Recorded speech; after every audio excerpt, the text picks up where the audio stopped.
ప్రియులారా, మన ప్రభువును రక్షకుడు విమోచకుడునైన యేసుక్రీస్తు యొక్క పరిశుద్ధమైన నామమున నేను మీకు శుభములు తెలియజేయచ్చు ఉన్నాను. ఈ సమయమునందు దేవుని వాక్యములో నుండి ఆదికాండం 25వ అధ్యాయము 21వ వచనాన్ని చదువుకుందాం.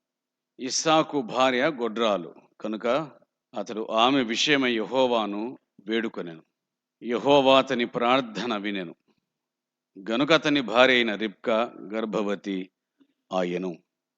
దేవుడు ప్రార్థనను వింటాడు అని, ఆయన జీవము కలిగిన దేవుడు, ఆయన మన ప్రార్థనలను ఆలకిస్తాడు అనే విషయాన్ని దేవుని వాక్యం చెప్పగా వింటూ ఉన్నాం. ఇక్కడ ఇస్సాకు ప్రార్థన వ్రాయబడి ఉంది. 40 సంవత్సరముల వయసులో ఇస్సాకు వివాహం చేసుకున్నాడు. అతనికి సంతానం కలగలేదు. 60 సంవత్సరముల ప్రాయం వచ్చింది. అప్పుడు అతడు తన భార్య నిమిత్తమై ప్రార్థన చేశాడని దేవుని వాక్యం చెబుతుంది. ఇస్సాకు గొడ్రాలైన తన భార్య విషయమై ప్రార్థన చేసెను అనే మాట వ్రాయబడి ఉంది. కారణము, జీవమును అనుగ్రహించువాడు దేవుడు, సంతానమును దయచేయువాడు దేవుడు. అందువలన గొడ్రాలైన తన భార్య నిమిత్తమై ఇస్సాకు దేవుణ్ణి వేడుకున్నాడు. దేవుడు అతని ప్రార్థనను ఆలకించి రిబ్కాను జ్ఞాపకం చేసుకున్నాడు. రిబ్కా గర్భవతి అయ్యింది. ఇది వ్రాయబడిన సంగతి. ఇక్కడ ఈ దినమందు ఒక ప్రాముఖ్యమైన విషయాన్ని నేను మీకు జ్ఞాపకం చేయగోరుచు ఉన్నాను. ఇస్సాకు ప్రార్థన చేశాడు. గర్భఫలము నిమిత్తమై దేవుడు అనుగ్రహించాడు. గర్భఫలమును గూర్చి దేవుని వాక్యం ఏం చెప్తుందో ఆ సంగతిని మనము బాగా అర్థం చేసుకోవాలి. క్రొత్త నిబంధన కాలములో దేవుని వాక్యము సంపూర్ణముగా మనకు అవసరమైనంత మేరకు మనకొచ్చిన ఈ కాలమునందు మనము ప్రవర్తించుచున్న ప్రవర్తనకు, ధర్మశాస్త్రమే లేని కాలమునందు వారు ప్రవర్తించిన ప్రవర్తనకు ఎంత తేడా ఉందో మనకు బాగా అర్థమవుతుంది. అంత మాత్రమే కాకుండా పాత నిబంధనలో ఉన్నటువంటి వారు క్రొత్త నిబంధనలో ఉన్న వారి వలె ప్రవర్తించినారు. క్రొత్త నిబంధనలో ఉన్న మనము దారి తప్పిపోయిన వాళ్ళుగా కనబడుతున్నాం. కానీ పాత నిబంధనలో ఉన్నవారు మాత్రం క్రొత్త నిబంధనలో ఉన్న విశ్వాసుల వలె చాలా హుందాగా, వాక్యమును ఎరిగిన వారి వలె, తమ యొద్ద ధర్మశాస్త్రము లేకపోయినా తర్వాతి కాలంలో ధర్మశాస్త్రం వచ్చినా వారు ధర్మశాస్త్రమును ఎరిగిన వారి వలె ప్రవర్తించారు. వారు నేరుగా దేవునితోనే సంబంధాన్ని నెరపిన వారుగా మనకు కనిపిస్తూ ఉన్నారు. ఇది మనకెంత ఆశ్చర్యం, ఆశీర్వాదకరమైన సంగతి. ఇస్సాకు ధర్మశాస్త్రం లేనివాడు. ఆ కాలమందు దేవుడి ధర్మశాస్త్రం లేదు. ఆ కాలమందు యాజక వ్యవస్థ లేదు. కానీ తన తండ్రి ఉన్నాడు. తన తండ్రితో తాను మాట్లాడవచ్చు. తన తండ్రి ప్రార్థన చేసిన అనుభవం తనకు తెలుసు. బలిపీఠమును కట్టి ప్రార్థించిన గొప్ప వ్యక్తిగా అబ్రాహామును చూడగలం. దేవునితోనే సంభాషించిన వ్యక్తిగా అబ్రాహామును చూడగలం. అట్టి తన తండ్రికి చెప్పి ఇస్సాకు ప్రార్థన చేయించుకోవచ్చు. కానీ భక్తి జీవితం అంటే ఎప్పుడు కూడా దాని అర్థం ఏమిటనగా, నువ్వు దేవుడు అనే సంగతిని మర్చిపోకూడదు. భక్తి జీవితంలోని ప్రాథమిక సంబంధం నువ్వు దేవుడు. ఇస్సాకు తన భార్య నిమిత్తమై తాను ప్రార్థన చేశాడు. అవసరం తమది కాబట్టి తాము ప్రార్థన చేశారు. ఇది మనకు మాదిరిగా కనిపించుచున్నటువంటి విషయం. గర్భఫలము విషయంలో బైబిల్లో ఉన్న వాళ్ళందరూ ఏం చేశారో ఆ సంగతిని మనం చూద్దాం. ఆది కాండము మొదలుకొని లూకాసు వార్త దాకా, లూకాసు వార్త కూడా పాత నిబంధనలోని కాలమున క్రిందికే వస్తూ ఉంది. క్రొత్త నిబంధన కాలం సంఘం ప్రారంభమైన తర్వాత వస్తూ ఉంది. కాబట్టి పాత నిబంధనలో ఉన్న వారంతా కూడా ఎంత ఎక్కువగా దేవుని మీద ఆధారపడ్డారో, దేవునితో సంబంధాన్ని కలిగి ఉన్నారో విశేషించి గర్భఫలము విషయములో మనము నిశ్చయముగా తప్పనిసరిగా గ్రహించవలసిన వారమై ఉన్నాం. చూడండి, బైబిల్ గ్రంథం మనకు ఆ సంగతులను గుర్తు చేస్తూ ఉంది. అబ్రహాము సంగతి, ఇస్సాకు సంగతి మనం మాట్లాడుకున్నాం కదా. దేవుని వాక్యం ఏం చెప్తుంది అని అంటే, యెహోషువ గ్రంథం 24వ అధ్యాయం 3వ వచనాన్ని చూడగా, అయితే నేను నది అద్దరి నుండి మీ పితరుడైన అబ్రహామును తోడుకొని వచ్చి కనాను దేశమున అంతటా సంచరింపచేసి అతనికి సంతానమును విస్తరింపచేసి అతనికి ఇస్సాకును ఇచ్చితిని. నేను మీ పితరుడైన అబ్రహామునకు ఇస్సాకును ఇచ్చితిని. అబ్రహామును గూర్చి దేవుడు మాట్లాడుతున్న మాట, నేను అబ్రహామునకు ఇస్సాకును ఇచ్చితిని. గర్భఫలం యెహోవా ఇచ్చు బహుమానం. అందుచేతనే గర్భఫలం విషయంలో కొరత కలిగిన వారు దేవుణ్ణి అడగాలి అనేటువంటి విషయము దేవుని వాక్యం జ్ఞాపకం చేస్తుంది. ఆదికాండము 4వ అధ్యాయం 1వ వచనాన్ని మనం ఎరుగుదాం. హవ్వ కుమారుణ్ణి కని పలికిన మాట, యెహోవా దయ వలన నేను ఒక మనుషుని సంపాదించుకున్నాను అనింది కదా. ఏమి ధర్మశాస్త్రం ఉంది ఆవిడకు గాని గర్భఫలం దేవుడిచ్చు బహుమానం, దేవుని దయ అనే విషయము ఆ తల్లి గ్రహించగలిగింది. యెహోవా దయ వలన నేనొక మనుషుణ్ణి సంపాదించుకున్నాను, నా కుమారుడు దేవుని దయ. ఈ సంగతిని ప్రతి వ్యక్తి గ్రహించబద్ధులై ఉన్నారు. క్రొత్త నిబంధనలో ఈ సంగతిని జ్ఞాపకం చేసుకునవలసిన వారముగా ఉన్నామని మనం మర్చిపోకూడదు. ఈ సందేశం అంతా కూడా కేవలము గర్భఫలమును గూర్చి మాత్రమే అని గుర్తుంచుకోండి. ఆదికాండం 20వ అధ్యాయం 18వ వచనములో దేవుడు ప్రతి గర్భమును మూసివేసి ఉండెను అనే మాట వ్రాయబడి ఉంది. కారణం ఏమిటి అని అనగా, రాజైన అబీమెలెకు, గెరారు రాజైన అబీమెలెకు షారాను తీసుకుని వెళ్ళిన కారణం చేత బైబిల్ గ్రంథం చెబుతున్న మాట, దేవుడు అబీమెలెకు ఇంటిలో ప్రతి గర్భమును మూసి వేసి ఉండెను అనే మాట వ్రాయబడి ఉంది. గర్భఫలం యెహోవా ఇచ్చు బహుమానం. వారెవరైనా కానివ్వండి కాక, వారు విశ్వసించిన వారైనా విశ్వసించని వారైనా, ఎందుకనగా ప్రతి మనిషి దేవుడి సంతానమై ఉన్నాడు.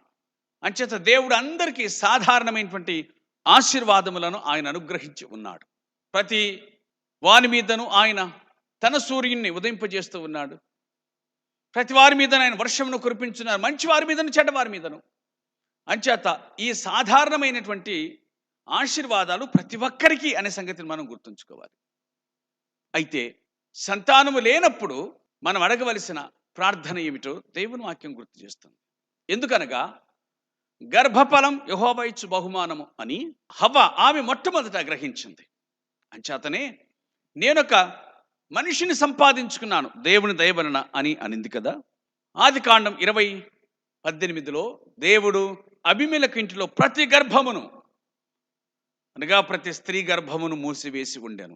ఎందుకు? షారాను బట్టి. అయితే షారాను అబ్రహామునకు అప్పగించిన తర్వాత దేవుని వాక్యం చెబుతుంది 17వ వచనంలో, అబ్రహాము ప్రార్థన చేయగా దేవుడు వారినందరినీ బాగు చేశాడు. ఎందుకంటే అంతకుముందు ఆయన వారి గర్భమును మూసివేసి ఉండెను, వారు సంతానమును కన్నారు. ఏమర్థమవుతుంది? దేవుని దయ. నెక్స్ట్ ఏమర్థమవుతుంది? ప్రార్థించగా అబ్రహాము ప్రార్థించినాడు, అబీమెలెకు ఇంటిలో సంతానం కలిగింది. ఇస్సాకు ప్రార్థించినాడు, తన ఇంటిలో సంతానం కలిగింది. ప్రార్థన. ఆదికాండం 30వ అధ్యాయం మొదటి 2 వచనాలను చూద్దాం. రాహేలు తాను యాకోబునకు పిల్లలు కనకపోవుట చూచి తన అక్కంది అసూయపడి యాకోబుతో, నాకు గర్భఫలమిమ్ము, లేనిడల నేను చచ్చెదను అనెను. యాకోబు కోపము రాహేలు మీద రగులు కొనగా అతడు, నేను నీకు గర్భఫలమును ఇయ్యకపోయిన దేవునికి ప్రతిగా ఉన్నానా? గర్భఫలమునిచ్చువాడు దేవుడు, ఆయనకు నేను ప్రతిగా ఉన్నానా?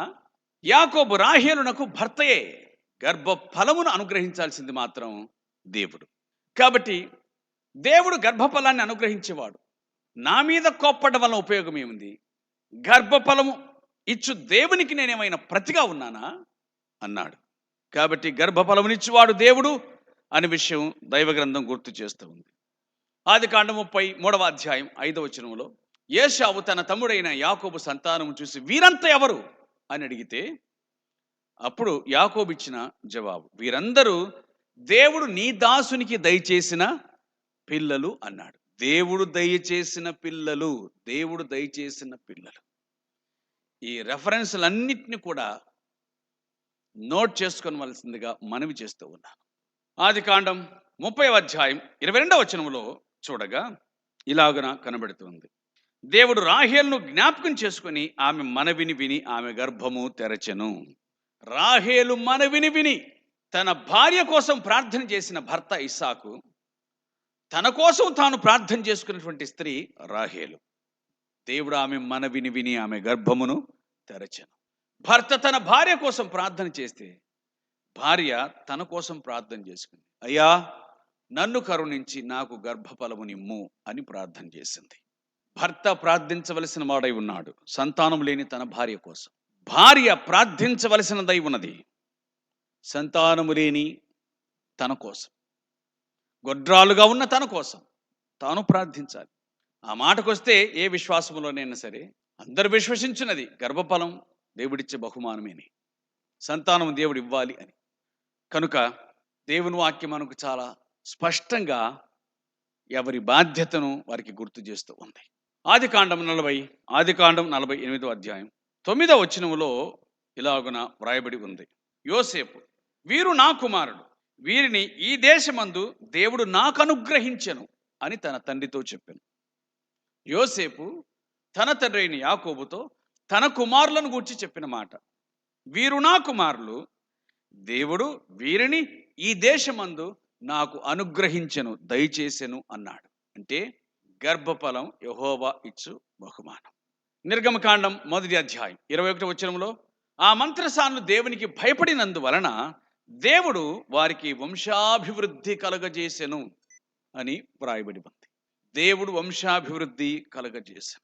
న్యాయాధిపతుల గ్రంథం 13 వెళ్ళగా 2 ఆ కాలమున దాను వంశస్థుడు జోరియా పట్టణస్థుడునైన మనోహ అను ఒకడుండెను. అతని భార్య గొడ్రాలై కానుపు లేక ఉండెను అనే మాట వ్రాయబడి ఉంది. అతని భార్య గొడ్రాలు కాన్పు లేక ఉండెను. కాబట్టి ఇక్కడ మనకు కనిపించిన విషయం ఏమిటి అని అనగా, ఆ గొడ్రాలుగా ఉన్నటువంటి ఆవిడ దగ్గరకు దేవుని దూత పంపించబడ్డాడు. 3 యెహోవా దూత స్త్రీకి ప్రత్యక్షం, ఇదిగో నీవు గొడ్రాలవు, నీకు కానుపు లేకపోయాను, అయితే నీవు గర్భవతి అయి కుమారుని కందు. నీవు గొడ్రాలవు కానీ నువ్వు సంతానాన్ని కంటావు. దేవుని దూత సెలవిచ్చిన మాట. ఇలాగున సంతానం లేని ప్రతి చోట కూడా మనకు అనిపించేది ఏమిటి అని అనగా, దేవుని హస్తము, దేవుని దయ, దేవుని అనుగ్రహం, ఇవి మనకు అనిపిస్తున్నటువంటి విషయాలు. తదుపరి మాట చూడగా రూతు గ్రంథం 4 బోయజు రూతును వివాహం చేసుకొని అనే మాట కనబడుతుంది. ఆ మాటను చదువుతున్నాను. రూతు గ్రంథము 4 బోయజు రూతును పెళ్లి చేసుకుని ఆమె యొద్దకు పోయినప్పుడు యెహోవా ఆమె గర్భవతి అగునట్లు అనుగ్రహించెను, గనుక ఆమె కుమారుని కనెను. రూతు సంగతి మనం ఎరుగుదము. అయితే బోయజు వివాహం చేసుకున్న తర్వాత దేవుని వాక్యం చెబుతుంది, యెహోవా ఆమె గర్భవతి అగునట్లు అనుగ్రహించెను. దేవుడు దయ చూపించాడు, దేవుడు అనుగ్రహించాడు. సమూయేలు 1 గ్రంథం 1 దేవుని వాక్యం ఇలాగుని చెప్తుంది, యెహోవా ఆమెకు సంతు లేకుండా చేశాను. ఇక్కడ సంతానం లేకుండా చేయవాడు ఆయనే, సంతానమును అనుగ్రహించువాడు ఆయనే. ఆయనకున్నటువంటి చిత్తమును బట్టి ఆయన ఇస్తాడు లేదా ఇవ్వకపోవచ్చు. ఇక్కడ ఆమెకు సంతు లేకుండా చేశానని 5 చివరిలో వ్రాయబడి ఉంది. అదే 19 యెహోవా ఆమెను జ్ఞాపకం చేసుకునేను, హన్నా గర్భము ధరించి దినములు నిండినప్పుడు ఒక కుమారుని కని. గొడ్రాలుగా ఉన్నది, దేవుడిని వేడుకొనింది, దేవుడు ఆమెను జ్ఞాపకం చేసుకున్నాడు, ఆమెకు దేవుడి సంతానాన్ని అనుగ్రహించి ఉన్నాడు. దినవృత్తాంతముల 1 గ్రంథం 28 దావీదు మాట్లాడుతూ, దేవుడు నాకు అనేక మంది కుమారులను దయచేసి ఉన్నాడు, అనుగ్రహించి ఉన్నాడు అని అన్నాడు. దేవుడు నాకు అనేక మంది కుమారులను అనుగ్రహించి ఉన్నాడు, దయచేసి ఉన్నాడు. అయితే సొలొమోనుకు మాత్రమే మందిరం కట్టడానికి అనుమతి ఇచ్చాడు అని దావీదు మాట్లాడుతూ ఆ సంగతిని చెప్పాడు. దేవుడు నాకు అనేక మంది కుమారులను అనుగ్రహించి ఉన్నాడు. కీర్తనల గ్రంథం 113వ కీర్తన 9వ వచనం. సంతానము లేని దాన్ని ఇల్లాలుగాను, కుమారుల సంతోషము గల తల్లిగాను చెయ్యును అని 113వ కీర్తన 9వ వచనం. ఇక మనకందరికి తెలిసినటువంటి వాక్య భాగం 127వ కీర్తన 3వ వచనం. కుమారులు యెహోవా అనుగ్రహించు స్వాస్థ్యము, గర్భఫలం ఆయన ఇచ్చు బహుమానం. మనమందరం చాలాసార్లు వింటూ లేక కంఠస్థం చేసుకున్నటువంటి మాట ఇది. కుమారులు యెహోవా అనుగ్రహించు స్వాస్థ్యం, గర్భఫలం యెహోవా ఇచ్చు బహుమానం. బహుమానం అంటే అడిగి తీసుకుంటారా? కాదు కదా. కాబట్టి దేవుడు ఇంచుమించుగా 99% మందికి బహుమానాలు ఇస్తున్నాడు. కొంతమంది అడిగితే ఇస్తున్నాడు. ఆయన అడక్కపోయినా ఇచ్చినా, అడిగినా ఇచ్చినా అది ఆయన సంకల్పం, అది ఆయన ఇష్టం. ఇంతకుముందు చదివాం, యెహోవా సంతు లేకుండా చేసి ఉండెను, మరలా తిరిగి యెహోవా జ్ఞాపకము చేసుకునేను. రాహేలు గొడ్రాలు, దేవుడు ఆ మనవిని విన్నాడు, ఆమె గర్భఫలమును దయచేసెను. కాబట్టి అది ఆయన ఇష్టముగా మనం చూడగలుగుతూ ఉన్నాం. 66వ అధ్యాయం యెషయా గ్రంథం 9వ వచనములో, పుట్టించువాడనైన నేను గర్భమును మూసివేసదనా అంటూ ఉన్నాడు.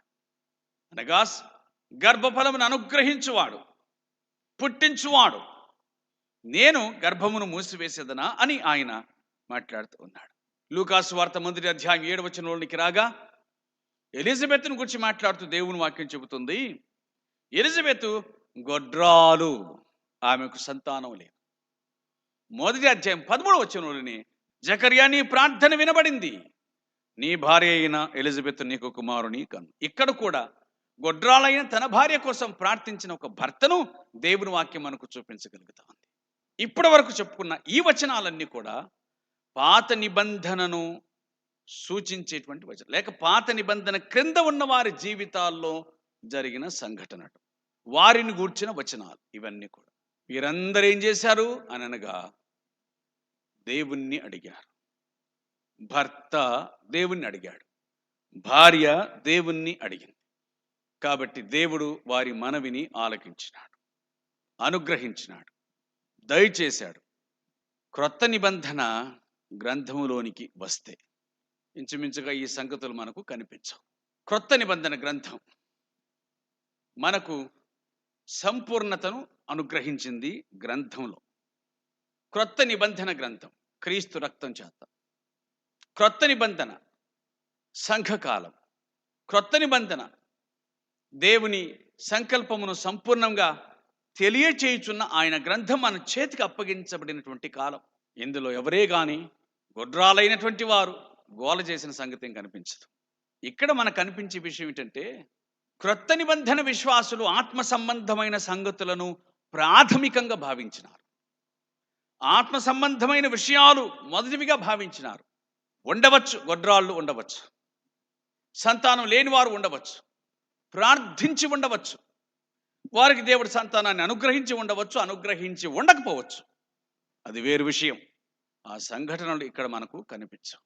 ఎంచేతనంటే క్రొత్త నిబంధనలో శరీర సంబంధమైన ఆశీర్వాదాలు, శరీర సంబంధమైన వృద్ధి, ఓ దేశం, ఒక రాజ్యం, ఒక రాజు, ఇటువంటి సంఘటనలు పూర్తి చెప్పేటువంటి గ్రంథం కాదు. ఇది పరసంబంధమైనటువంటి విషయాలను గూర్చి చెప్పేటువంటి గ్రంథం.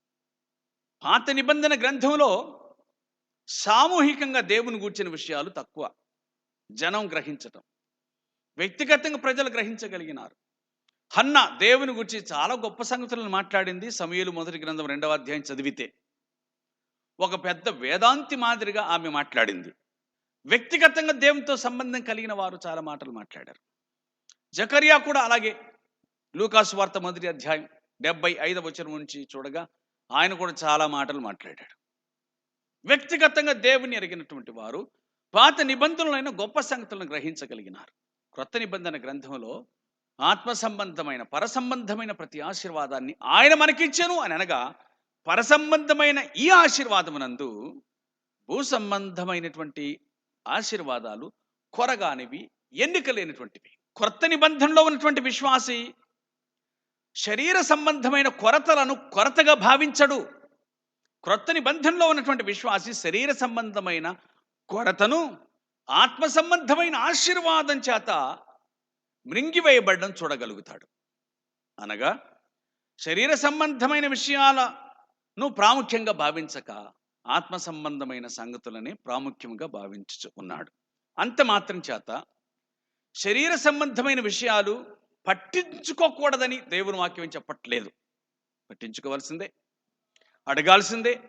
మనకి ఏదైనా శరీర సంబంధమైన ఇబ్బంది కొరతలు ఉంటే అడగాల్సిందే. ఆయన ధారాళంగా దయచేవాడు అనేటువంటి మాట తిమోతి మొదటి పత్రిక 6:17 చెబుతుంది. వాస్తవమే. మీలో ఎవరికైనా శ్రమ కలిగినా సంభవించినా అతడు ప్రార్థన చేయాలి. ఎవడైనా రోగి ఉన్నాడా సంఘ పెద్దలను పిలువనంపించండి అని, మీరు స్వస్థత పొందినట్లు ఒకరి కొరకు ఒకడు ప్రార్థన చేసుకోండి అని యాకోబు పత్రిక 5వ అధ్యాయం 14, 15, 16 వచనాలు చెబుతూ ఉన్నాయి. కానీ ఆత్మ సంబంధమైన సంగతులే విశేషంగా వ్రాయబడ్డాయి. అదే యాకోబు పత్రిక 4వ అధ్యాయం 3వ వచనం, 4వ వచనాల్లో మనం చూడగా, మీరు అడిగినను మీకు దొరకదు. కారణం ఏంటంటే మీరు దురుద్దేశంతో అడుగుదురు, భోగేచ్ఛల నిమిత్తమై అడుగుదురు, మీ భోగముల నిమిత్తమై అడుగుదురు అనే మాటలు వ్రాయబడ్డాయి. అందువలన క్రొత్త నిబంధన గ్రంథంలో మనకు అనిపించే విషయాలు ఏమిటంటే విశేషించి ఆత్మ సంబంధమైన సంగతులు. అంత మాత్రం చేత సంతానము లేని వారు ప్రార్థన చేయకూడదని కాదు. తరమేదైనప్పటికీ కూడా సామాజికంగా కొన్ని విషయాలు మారవు. అది పాత నిబంధన కాలమైన క్రొత్త నిబంధన కాలమైన సంతానం లేకపోతే పాత నిబంధన వాళ్ళకి బాధే, కొత్త నిబంధన వాళ్ళకి బాధే. సంతానం లేకపోతే దేవుని వాక్యం ఏం చెప్తుందంటే, క్రొత్త నిబంధనలో మనం అనుసరించవలసిన దాన్ని పాత నిబంధన చెబుతుంది. ఏం చెబుతుంది? మనకు వారు మాదిరిగా బ్రతికినారు.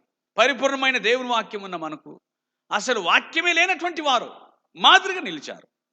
ఇస్సాకు మాదిరి, అబ్రహాము మాదిరి, ఆ మాటకు వస్తే హన్నా మాదిరి, రాహేలు మాదిరి, వీరంతా తమ అవసరాల నిమిత్తమై దేవుని అడిగారు.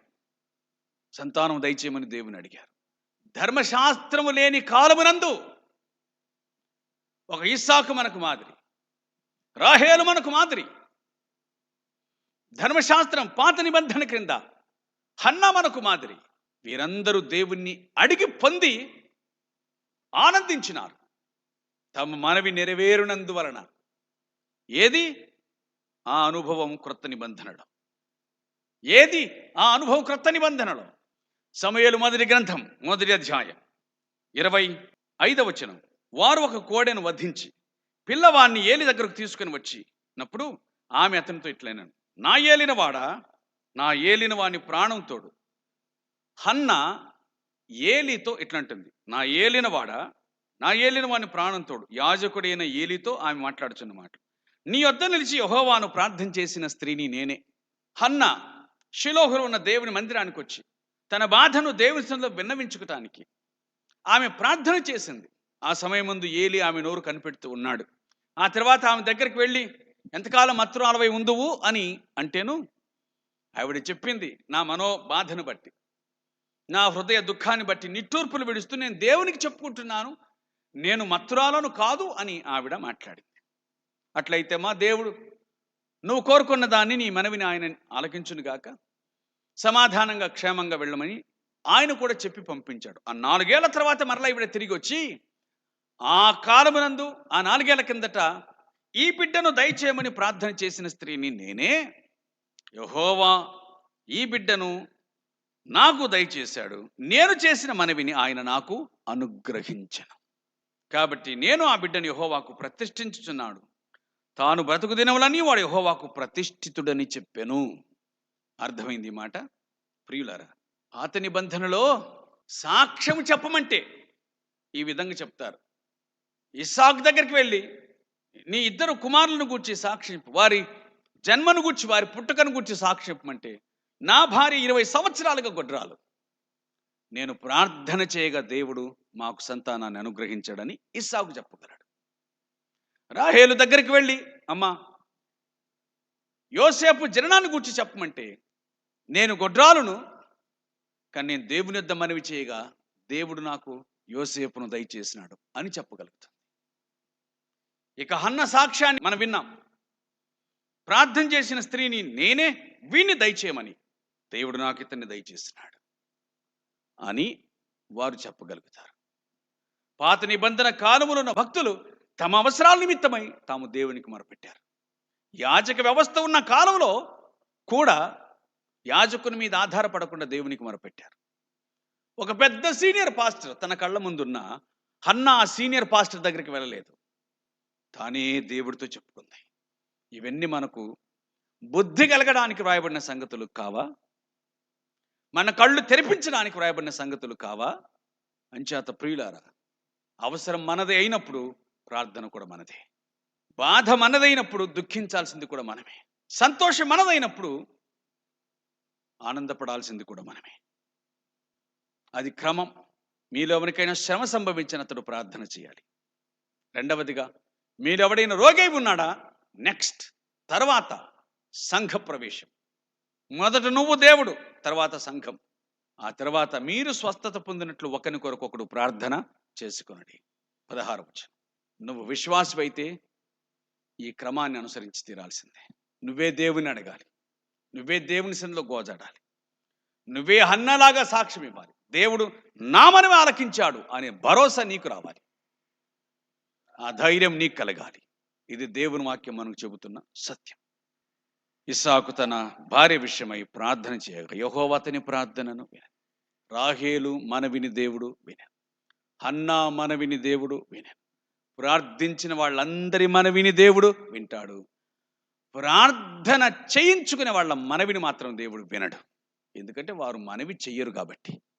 ప్రార్థన చేయించుకునే వాళ్ళు వాళ్ళ మనవి దేవుడు ఎందుకు వింటాడు? ఎందుకంటే వారు చెయ్యరు కదా. ప్రార్థన చేసే వాళ్ళ మనవి దేవుడు వింటాడు. అలాగూ ప్రార్థించు క్రొత్త నిబంధన క్రైస్తవులుగా ఉండి జీవము గల దేవుని మీద నమ్మికయించి అడిగి పొందాలని దేవుని వాక్యం చెబుతుంది. అట్టివారుగా ఉండుటకు నేటి కాలపు విశ్వాసులనబడే వారికి దేవుడు బుద్ధిని అనుగ్రహించి వారికి మారు మనసును దయచేసి నడిపించును గాక. ప్రార్థన చేద్దాం. ప్రేమ కలిగిన తండ్రి, మీకు స్తోత్రాలు. మాకిచ్చిన వాక్యం నిమిత్తమై కృతజ్ఞతాస్తుతులు చెల్లిస్తూ ఉన్నాం. మాకిచ్చిన వాక్యమును బట్టి స్తోత్రాలు. మీ మీద ఆనుకొనుటకు, మీ వాక్యానుసారంగా జీవించుటకు, మా జీవితంలో ఏది ఉత్తమో దానిని మేము మీ చిత్తానుసారంగా పొందుటకు సహాయం చేయమని మా ప్రార్థన. మిమ్మల్ని విడిచి మేము వెళ్ళక, మీ మీద విశ్వాసం ఉంచుట మానక, మా జీవితంలో ఏదైనానూ సరే మీ కొరకే జీవించుటకు మాకు నేర్పించి సహాయం చేయమని, మాతో కూడా ఉండమని, వారి వంటి ప్రార్థన అనుభవాలు మాకు అనుగ్రహించి మహిమను పొందుతారని మా ప్రభువైన క్రీస్తు పేరట వేడుకొనుచున్నాము తండ్రి. ఆమేన్.